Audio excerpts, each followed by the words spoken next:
Hey guys, Emily Muchanti here, and today I want to talk to you about 3 essential steps that you can take to help move your intervention program from a balanced literacy approach to more of a structured literacy or science of reading aligned approach.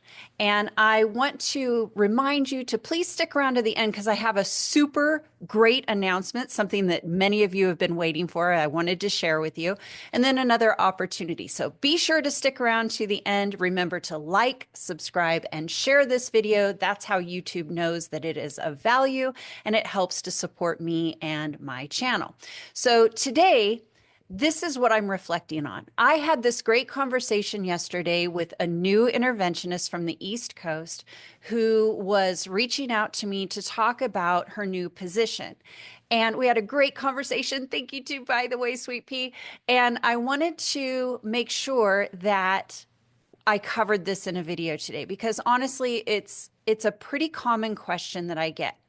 So, if you are a new interventionist and you are coming into an existing program, and that program may have been approaching intervention with a balanced literacy lens. In other words, your data might be a result of leveled reading assessments, Fontes and Pinnell, DRA, running records, and your goals may be aligned to things like reading levels and moving through reading levels, or even grade level standards rather than skill specific focuses. And you may also have resources that you are required to use or that you used, such as the LLI kits, level literacy intervention kits from F&P, or other versions of guided reading types of programs. Now, if you've followed me at all, you know that, in my opinion, this is not the best way to approach intervention by far. I'm very much of a science of reading aligned, skill specific instruction, very explicit instruction so that we can help kids move from novice readers to proficient readers. And it takes a lot of time and it takes really effective instruction. And so today, I want to help you with this if you are new to this situation. So we're going to break it down into basically 3 things. Now, we're going to simplify something that's a pretty complex process. But if you're coming into a program like that, and you know from your knowledge and your education and research that this is not the best way, you've got to help your school or your program or your teachers see where you can be more effective with your instruction if you change that approach. So where do you start? Well, the first thing that I absolutely strongly recommend if you are coming into a new program like this is that you have to build relationships. This is first and foremost. Nobody cares what you know until they know how much you care. This is the foundational piece. So if you're coming in new, you've got to kind of be listening to the culture of the school. Be sure that you are leaning into what the teacher's concerns are and this sort of thing, because we have to understand that before we can help to move things forward. You cannot come in guns a-blazing. You cannot come in with all of these changes and mandates that you want to make. First of all, it's not going to make you any friends, and you know that you have to be a part of a team. So you need to know that change takes time and you have to approach it gently. So we're going to first start with building these relationships. You're going to understand and learn the culture of the school, what some of their past training experiences were, what they like about this approach, maybe help them to dig into maybe some areas of deficits that they see based on the approach, and listen to them. You've got teachers, as all of you, most of you were teachers for a very long time before you came into intervention. They have so much experience, and we want to validate that experience. We want to honor that experience and then help to guide and move people forward. So make sure that you are building trust. Nothing can really happen until there's a trusting team environment. If you've ever been in a school where there is no trust and you feel like you're always on edge, you know that those are very toxic types of environments and nothing's going to change. So build some trust, listen to your teachers, and check in with them. Talk to them about what's working. Talk to them about what is not working so that you can understand where those areas or those doors are open where you might be able to come in with some information, some knowledge, some research, some strategies to help guide them in this direction.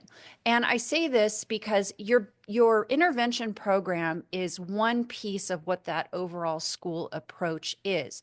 So if all of the teachers are using a balanced literacy approach and intervention is also using a balanced literacy approach, more of the same is not going to move those kids, in my opinion. You may also have a different approach or a different situation where your intervention program itself was balanced literacy and really everybody else in the school is kind of all over the place. That could be happening. And so the goal is to move what you're doing into that path where things are far more explicit, far more targeted, so that we can help make those really big, important foundational changes that need to have. So that's the first thing. Got to remember relationships first.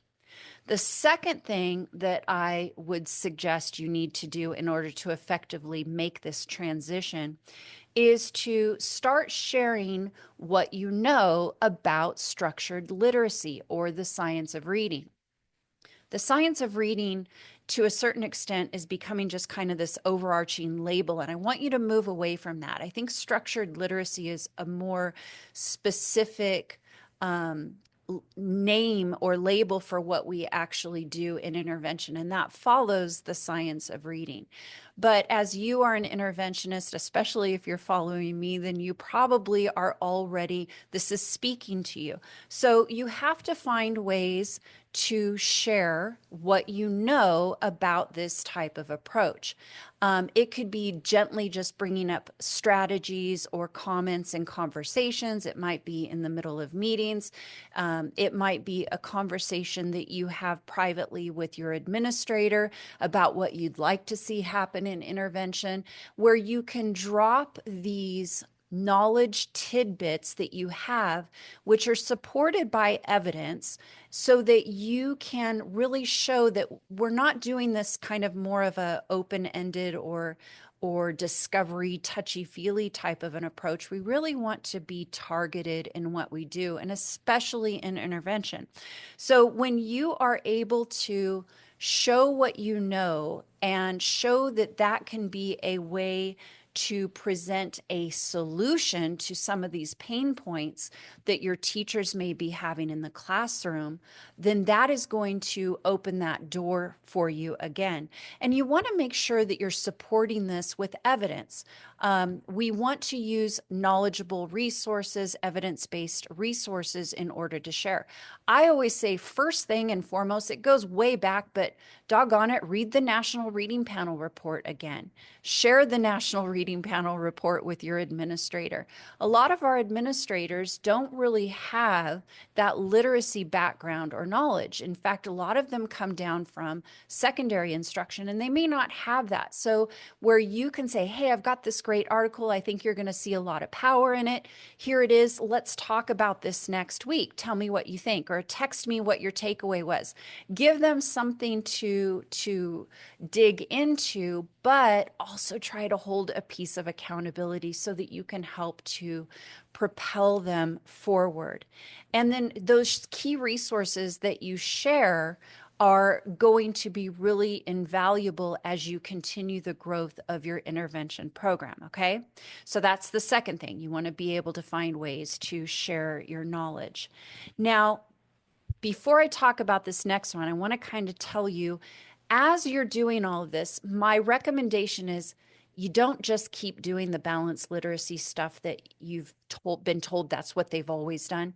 If you are familiar with structured literacy and you know that you want your intervention to be targeting skill-specific deficits, and you can pull some resources to do that, my recommendation is that's what you do, because we know that that is what is going to be right. Now, if you feel a little nervous about that, then talk to your administrator and say, hey, I want to do this for the next semester or the next year, and I want to bring you some information when we're done. Whatever you need to do to give yourself that green light so that you are starting to make those changes within what you control.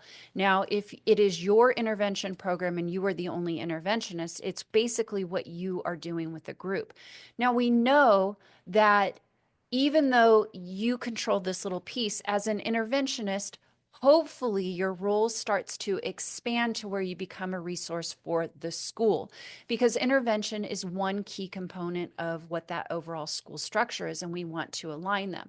But until you can be fully aligned in that school, you do have to have some real life experience and evidence that what you are saying to do will actually work. So my recommendation is that you do a few of those things. Maybe you're collecting weekly oral reading fluency progress monitoring, or you're doing something that is concrete, or you're following some sort of a phonics-based curriculum resource where you can do some mastery checks, and then you can monitor that fluency to see if that accuracy is improving. Something that you are doing, because you want to have opportunities to then, this is number 3, share your results. Administrators and teachers, honestly, we all want to see kids improve, and we can prove that with data. And so we actually have to collect some data that shows that what you're doing is working. And it may be something, like I said, as graphing oral reading fluency or using your progress monitoring tools. These are evidence-based progress monitoring tools. I always love Acadience. You know, we've got all the others out there as well, but something that is concrete, something that is not computer-based necessarily, that you're just putting them on the computer, not a running record, because that is not going to be standardized. So we need to have something that is standardized and that we can track. So as you share that, you are starting to add credibility to what you're doing. And it's going to take some time. You don't want to come out, you know, and hey, oh my gosh, look right away, but you want to have some evidence that what you're doing is working. Administrators want to see test scores go up, and we have to be sure that they understand that test scores will not go up. Standards-based assessment scores will not go up until kids can read the question. And that is your job as the interventionist. So while you're doing what you know to be necessary underneath that structured literacy umbrella, having some data points that you can collect, you want to make sure that you are sharing that with your administrator, that you're going into that teacher's room and going, hey, I'm so proud of Johnny and what he did. Let me show you how high he's come in the last 6 weeks, and have that conversation. Share those individual success stories of their students and say, hey, how's Johnny doing in class? Because have you seen any improvement? Because I'm seeing some things happen. Have those conversations. Sharing those results that are visible and that are concrete are really, really helpful. And when you do this, you're going to start creating buy-in. Because then teachers are going to go, how'd you do that? And you're going to go, well, here's this evidence-based practice or this strategy or this resource that I know of because it is aligned to the structured literacy science of reading, and this is how we did it. And when that starts to happen, you're going to get a few teachers that are going to knock on your door one day and say, hey, you know what? I want to talk to you about that. How can we bring that into my class? Because this is also how we get intervention, tier 2 or tier 3 intervention, to actually be a catalyst for improving tier 1 instruction. If tier 1 instruction is not strong and it's balanced literacy aligned, intervention can be the way that we can move ourselves into that. And I think this is an important piece that we need. We know we've got to get these schools to improve tier 1 instruction, but you can do it by showing the results that you have in tier 2 or tier 3 instruction. So those are the 3 things that I want to encourage you to do as you are working toward creating a structured literacy balanced away from balanced literacy, creating structured literacy or a science reading aligned intervention. You are going to first remember, build relationships. Second, you're going to share your knowledge and what you know about these approaches. And third, you're going to show and share your concrete, visible results, and that will create buy-in. And that's how we begin. Now, I do want to tell you there's 2 things. Don't leave, because there's one that there's a super big one. But the first one I do want to say is, if you would like to learn more about this, I'm having a webinar December 17th, 2025. I'm going to drop a link in the chat for you, or not in the chat, in the comments, the show notes down below. I would love for you to join me. It's a free webinar. We're going to talk about how we can unlock your program potential through expert reading support. You can learn more about what I can do and how I can help support you. Okay, and then here's the final thing. If you have seen my video about the 6-minute solution or developing oral reading fluency through repeated reading, I talk a lot about 6-minute solution. Gail Adams is one of the authors of that. And I was really saddened to learn that it was out of print. It kind of left its publisher, but the authors were looking for a new place to land, and they finally landed somewhere. And so 6-minute solution is once again being published. It is the original version. It is not a revised edition. It's the original. It's just available again in print. And it is through Scientia Publishing. I'm going to drop the link down below for you if you're interested in getting that. I still think it's a really great resource. I would also suggest you watch my video about how to really dive deep into that and what it can do for you in your intervention program. Okay, so that is it. Remember, December 17th, if you are available for my free webinar, I hope you join me. And if it's after that date, there are others always. So please visit my website, emilymuchanti.com, and see what's happening. Get on my newsletter list where I give you weekly tips to help support you in your intervention programs. And thank you again to my fellow reading diva who reached out and caused this catalyst of this conversation. I appreciate that. I love to chat with you. I have a Calendly link down below if you would ever like to connect with me live so we can talk about your situation. And until next time, thank you for what you do. Bye for now.